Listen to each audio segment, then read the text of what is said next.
asiwe. Wakati niko naomba ndio Mungu ananiambia kwamba yako makundi mawili kanisani. Kuna kundi ambalo liko tayari kupoteza vitu kwa sababu ya Mungu,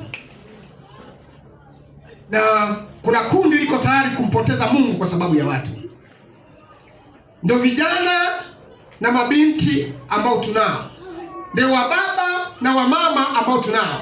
Leo nakuta kijana amesimama vizuri na Mungu akisema nikipata mshangazi wa kunipa hela, Mungu naachana naye. Sio, unaelewa? Nikipata mtu wa kunipa hela naachana na Mungu. Kwa hiyo Mungu sio sehemu ya maisha yake, lakini wenzio, mimi Mungu ni sehemu ya maisha yangu.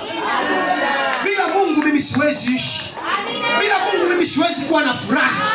Ndio maana ninakwepa vitu fulani ambavyo vitanifanya nikae mbali na Mungu. Bwana asiwe. Afadhali watu wakaniona mbaya, afadhali nikapungukiwa na baadhi ya watu kuliko kupungukiwa na Mungu.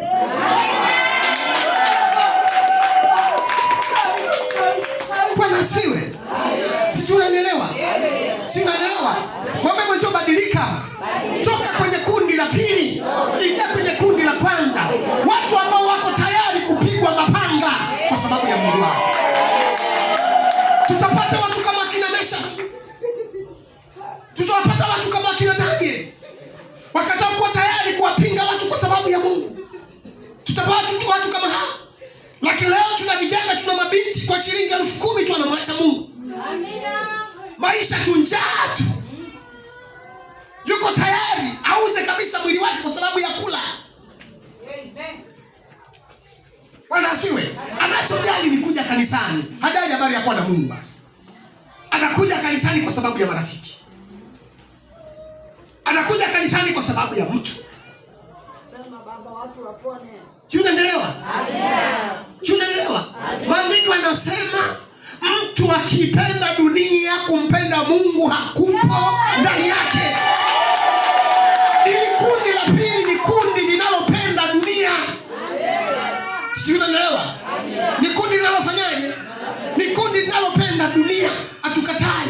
Umeingia kama kundi la pili, lakini kubali kubadilishwa. Amina. Ona hatia juu ya unayoyafanya. Ona hatia juu ya ulevi unaofanya. Ona hatia juu ya mabaya unayoyafanya. Na sisi tulianza kuona hatia. Mwezi wa kwanza tukaona hatia. Mwezi wa pili tukaona hatia. Mwezi wa tatu tukaona hatia. Ilipofika mwezi nikasema hapana, Mungu naomba unisaidie. Mungu naomba nitie nguvu. Mbona naumia ninapozidi kuyafanya haya mabaya? Nikajikuta nayaacha yale mabaya. Nikajikuta napunguza na marafiki niliokuwa ninawapenda. Nikabaki na huyu Mungu. Ndio ninaye mpaka sasa.